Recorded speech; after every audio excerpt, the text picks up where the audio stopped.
Hi everyone, welcome back to my channel. I'm Hug. Today I'm talking about my summer DNFs. So I have been trying to let myself DNF books more frequently, or just let myself not finish books if I'm not enjoying them for various reasons, whether it's just I'm bored with it or if they're like really particular reasons I dislike it.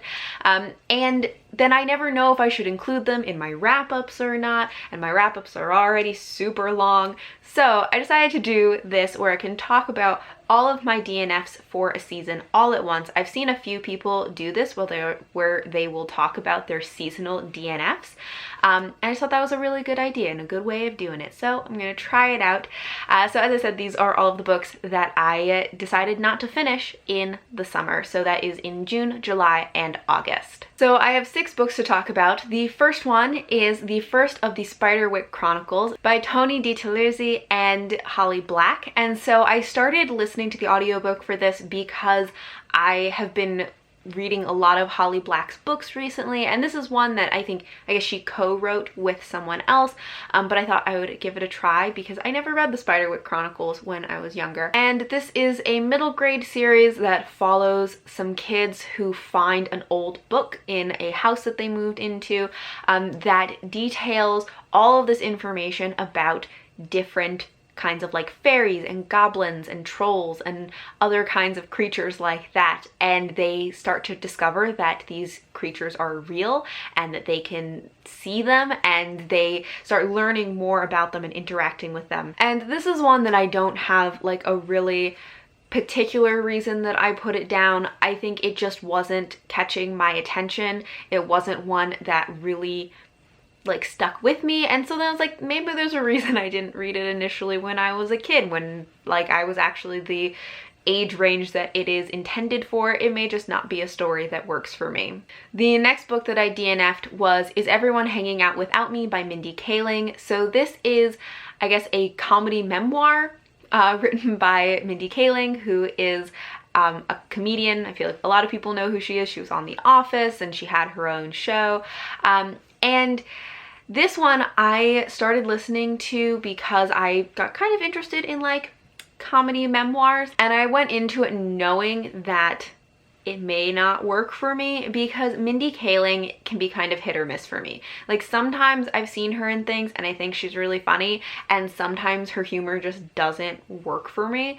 And this was one of the times where her humor just didn't work for me. I just didn't think it was as funny as I wanted to. There were also parts of the book where she would say things that felt like they were probably insensitive to other minority groups that she is not a part of, and I just was like not into that, so I decided to put the book down. My next DNF was Neverworld Wake by Marisha Pessl, and this one I originally went into it I think maybe having a wrong impression of what this book was going to be, because I was thinking it was going to be more of a thriller and that it was going to have this really like dark atmosphere to it. The setup for this book is actually that there is a group of friends. They've previously had a tragedy in their friend group, and on the day that they get back together as a group, they get into a car accident and they end up in this Neverworld Wake, which is essentially like a limbo between life and death. And in this Neverworld Wake, they are in a mansion, and this mysterious man shows up and tells them that they are between life and death, that they were in a car accident, all of them are dying, they're in that moment before, they're trapped in that moment before death, and that one of them can live, but they all have to vote on who is going to be the one that lives, and it has to be a unanimous vote. And until they make that decision, they keep reliving the same day, the day of their death, over and over and over again. I think that part of what didn't work for me about this book was that I was expecting something that was going to be more fast-paced and more atmospheric than it was. And I think that's partially my fault, that I went into it with the wrong expectations. I think I didn't do enough like research about the book to actually know what it's about, although very often I like going into books without a lot of information, so it's kind of a double-edged sword. Sometimes it works out and sometimes it doesn't. If I had known what the book was actually about, I don't know if I would have read it, because I don't really enjoy books that have that like Groundhog Day kind of plot. I don't love the like living the same day over and over again plot line. I also think the story is really hinged on watching each of these characters go through different reactions to this news, going through different stages of like understanding and acceptance of the situation and like avoidance and all of these different processes that they're going through. And also it's very much about the relationship and dynamics of this friend group. But for me, I didn't care about any of these characters. I didn't feel like I was connected to any of them, and I didn't really care about any of their friendships or the group as a whole. So I think it's something that could potentially have worked if I had been really invested in the characters from the beginning. But because I wasn't invested in these characters and their relationships, I just didn't really want to watch them like process all of this information over and over and over again. Next up, I have Druids by Morgan Llewellyn, which is one of the few DNFs that I have the actual physical book for. But this is one that I was especially disappointed about, because I had been very excited about this book, because this was one of those recommendations that people say, like, if you like the Seven Waters series, then you'll like Druids also, because they both have druids in them, I guess. So I wanted to give this a try. It's also like a Celtic historical fantasy. And this one, there were a lot of things that didn't work for me about this. It started out really well though. Like the first scene in it, like it was very intense. It starts out with a ritual and like human sacrifice. Then after that, it got very boring. I also didn't love the writing. It just felt too like casual to me, which I don't know how else to explain it, but it just, that was the word I could think of. Like it felt too casual. In this though, the thing that bothered me the most, and is what really like decided for me that I was like, I'm gonna put this book down, was the treatment of a character in this who is a slave. So in this, the Celts in their culture do not have slaves, but the incoming culture from the Romans do have slaves, so there's kind of a culture clash between them. The main character that we're following ends up buying a slave kind of by accident, and then ends up having to like take her home with him. But there were just like a lot of issues to me about the way that he treated her.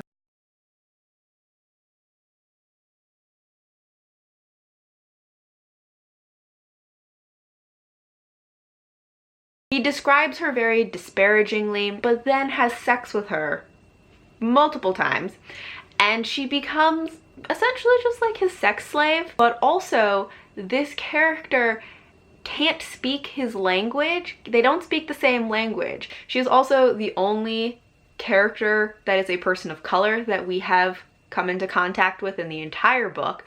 And it just was a really weird and bad dynamic, and I just did not want to continue reading about it. Then I DNF'd the audiobook of The Forest of a Thousand Lanterns by Julie C. Dow, and this one is an East Asian inspired kind of retelling or villain origin story for the evil queen. This one I just kind of got bored with. Like, I forgot that I was listening to the audiobook, and then I just decided, like, if I'm just forgetting about this book, like I'm forgetting it while I'm reading it, I should probably just put it down. There wasn't anything that I specifically disliked about it, but I just wasn't invested in the story or the character. To be honest, I kind of wanted it to be a little bit darker. Like, there is some dark stuff that happens in this. They like kill small animals and use their internal organs for magic or to like tell the future and stuff like that, which is very sad for the poor little animals.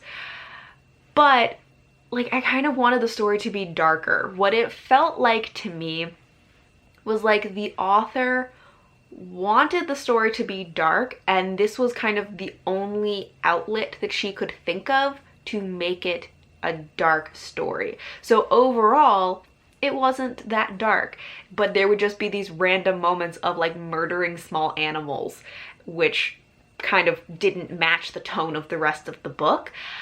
So instead of like creating like a dark feeling through the atmosphere or through other elements of the story, it was like just this one thing was kind of like dark compared to the rest of the story, and then the rest of it just like wasn't. And I didn't like that. I wanted the story as a whole to be like a dark villain origin story.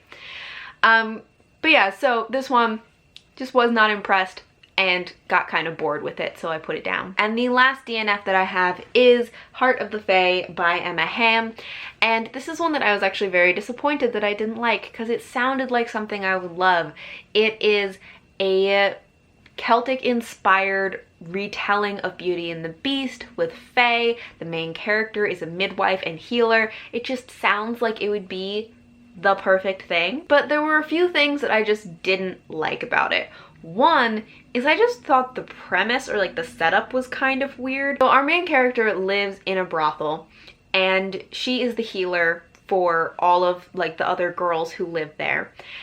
But the thing that's weird to me is that their like father is the one who owns the brothel, and I don't think that any of them are like blood related to him, but they all call him father and relate to him and like talk about him as if he's their father. So I guess he kind of like adopts them or something, but it's just a very weird dynamic to me that whether they are like adopted children or whether they are like his birth children, that he's essentially like their pimp for this brothel and they're all his daughters.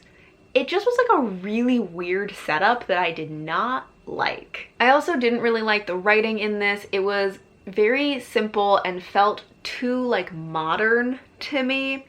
And it just felt kind of awkward in places. And she's one of those characters who is supposed to be like headstrong and independent and like a strong female character, except really she's just stupid. Like she's so set on doing things her way that she won't be reasonable and she won't take reasonable advice from people. Like she ends up in this fairy world that she's never been to before, that has magic, that could be dangerous, like she doesn't know what's going on. People give her good advice and perfectly reasonable advice about how to navigate being here, and she doesn't take the advice because she's certain that she knows what's going on and she knows how everything's supposed to be and she's right, and that like nobody can tell her what to do and they're just trying to control her. And then I'm like, this is why you keep almost dying,